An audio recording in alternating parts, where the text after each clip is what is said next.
पहले 5 सांसद लोकसभा के सस्पेंड किए गए, आज फिर उसके बाद और 9-10 सांसद लोकसभा के सस्पेंड किए गए। राज्यसभा के अंदर डेरिक ओब्रायन जो है टीएमसी के सांसद हैं, फ्लोर लीडर भी हैं उनको भी सस्पेंड कर दिया गया। सरकार जो है वो कह रही है कि हमने कार्रवाई करी है।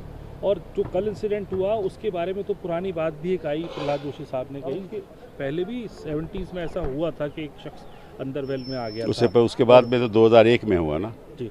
हाँ, वही 13 दिसंबर को जी। हाँ, और अब फिर हुआ। और अभी तक जिसने अनुमति दी उन 2 लोगों की, उसके खिलाफ तो कुछ नहीं कार्रवाई हुई, उसको तो सस्पेंड नहीं किया गया।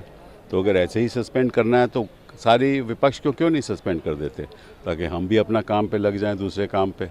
इन्होंने अगर काम वाम तो अपने ही करना है, अपने ही मर्जी से करना है तो करते रहें, क्योंकि विपक्ष की ज़रूरत क्या है।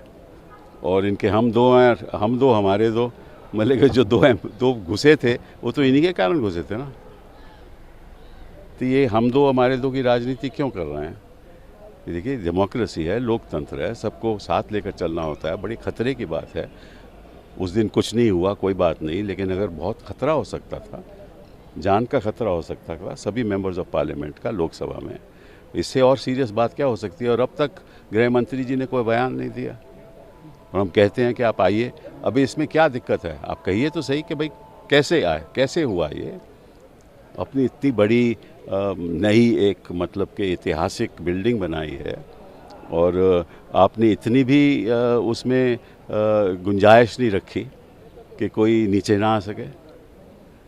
और सभी के साथ की एंट्री है, कोई पब्लिक की एंट्री भी और मेंबर्स की एंट्री एक साथ दी गई है। ये किस किस्म की आर्किटेक्चर है? तो अगर आपको 7 स्टार फैसिलिटी बनानी थी तो आप 7 स्टार फैसिलिटी बोल देते कि 7 स्टार फैसिलिटी बना दें। आप कहीं भी चले जाओ, देश में प्रदेश में कहीं भी चले जाओ, आप सेनेट देखो जाके, लोग इकट्ठा होकर बैठते हैं। अब हाउस ऑफ कॉमन्स चले जाओ, इकट्ठा होकर बैठते हैं। यूरोपियन पार्लियामेंट चले जाओगे, इकट्ठा होकर बैठते हैं। तो यहाँ तो लगता है कि भाई सांसदों में भी फासला है, ठीक है ना? सरकार के साथ तो फासला है ही है, लेकिन सांसदों में भी फासला है, क्योंकि चेयर्स ही इतनी दूर हैं।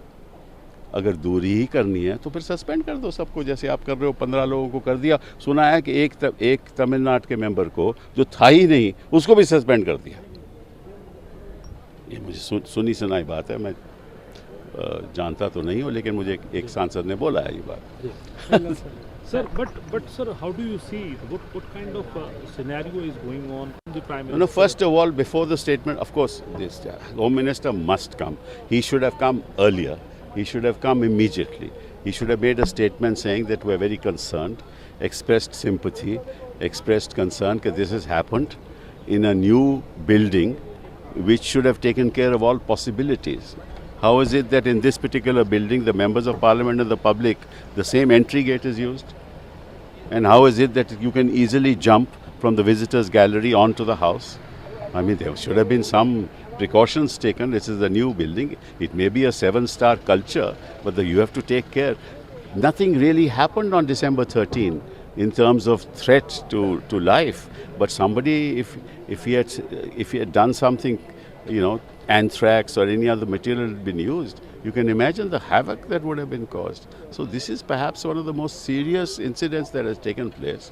And the Home Minister should have the generosity to come to the House and say what he wishes to say and be ready to answer questions.